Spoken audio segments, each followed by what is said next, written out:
You, Malik, Dallin all spoke to Ugo's growth over this past weekend in Nashville. Can you just talk a little bit about the bench mob and the energy that they bring, not just off the bench, but just day in and day out? Yeah, they've been huge all season. I think the story of this season has been the sacrifice of not only the guys that are coming off the bench, but also the guys that have been starting the majority of the season.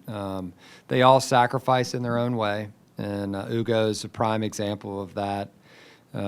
He's a dynamite player, an even better person. Our players and staff are really confident in him.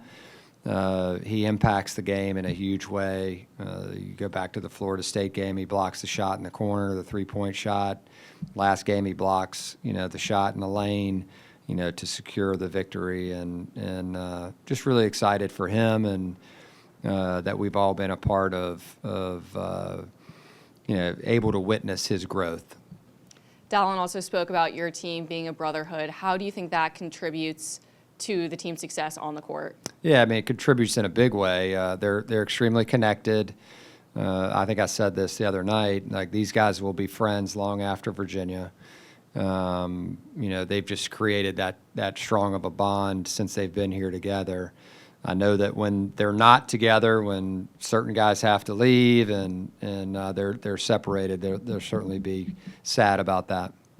In tight moments this whole year, the team has seemed to feel really comfortable.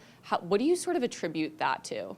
Yeah, they've just grown together. They've had some shared experience now that has helped them grow, and certainly when you have success in those moments, it can motivate you and give you the confidence that you can do it again. And I think that's clearly what's happened with this team.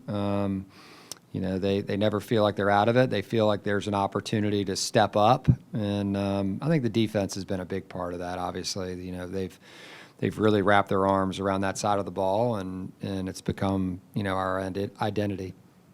In Nashville, you also mentioned the importance of staying present. How do you, I guess, reconcile that with also having postseason goals on your mind? Say that one more time. How do you sort of, I guess, balance that with balance what again? Being present with having postseason goals in mind?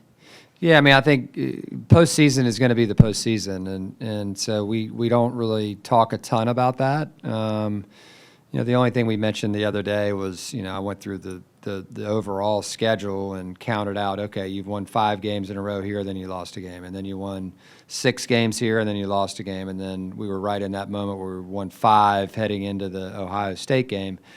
Like, what are you guys going to do here? And to win a national championship, you have to win 6 in a row, and you have to win 6 in a row against really good teams, and our conference prepares you for that.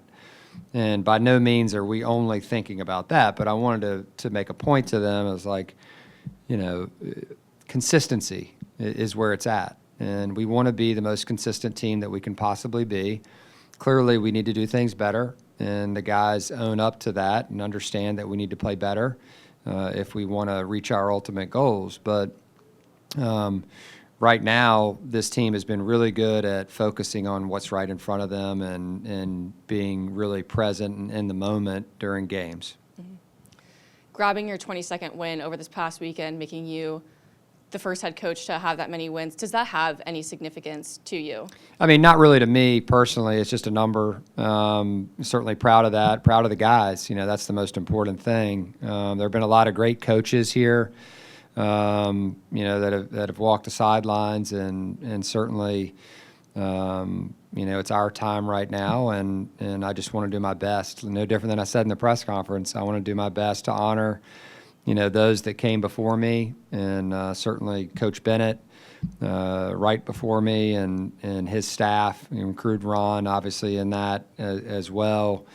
And I want to do my best for UVA. And I'm excited that we're going to be able to honor him, this coming Saturday. Last week you mentioned how the shooting needs to get better. Have you seen that improve at all over the course of this past week? Yeah, our guys are working hard. They're always in the gym shooting and getting better. We've just got to find, cleaner looks in transition. We've got to begin to leverage, the defense that we've been playing and turn that into some easier opportunities on the other end. And then also execute at a higher level when we're in our sets or our flow game. There's just a higher level that we need to get back to.